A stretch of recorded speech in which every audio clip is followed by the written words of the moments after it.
আপনারা জানেন গত 19/10/25 তারিখে আনুমানিক 4:30টায় জগন্নাথ বিশ্ববিদ্যালয়ের পরিসংখ্যান বিভাগের 19-20 শিক্ষাবর্ষের 15তম ব্যাচের ছাত্র জোবায়েদ হোসেন, তার বয়স অনুমান 25, বংশাল থানাধীন 31 নং ওয়ার্ডস্থ নূরবক্স লেনের 15 নং হোল্ডিংয়ের রোশন ভিলার সিঁড়িঘরের নিচে হত্যাকাণ্ডের শিকার হয়।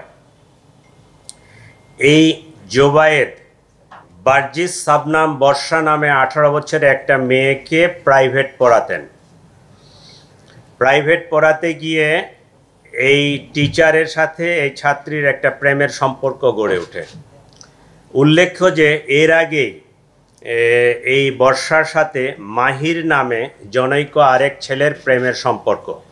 এটা মাহির এবং সেই বর্ষা দুজনে মেনে নিতে পারে নাই। বর্ষার পরিকল্পনা অনুযায়ী জোবায়েদকে হত্যা করার তারা সিদ্ধান্ত নেয়।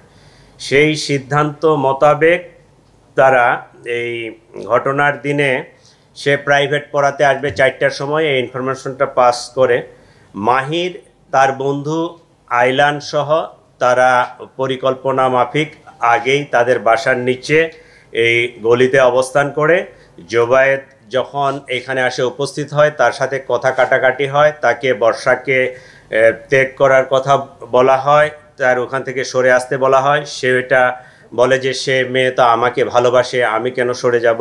এই এক পর্যায়ে তর্কাতর্কির পর্যায়ে এই চাকু দিয়ে তার গলায় পোস্ট দিলে জোবায়েদ রক্তক্ষরণে, অতিরিক্ত রক্তক্ষরণে সেখানে মারা যায়। এই ঘটনায় আমরা মোহাম্মদ মাহির, বার্জিস সাবনাম বর্ষা মেয়েটা এবং মাহিরের যে বন্ধু ফারদিন আহমেদ আইলান, 3জনকেই আমরা গ্রেপ্তার করতে সক্ষম হয়েছি।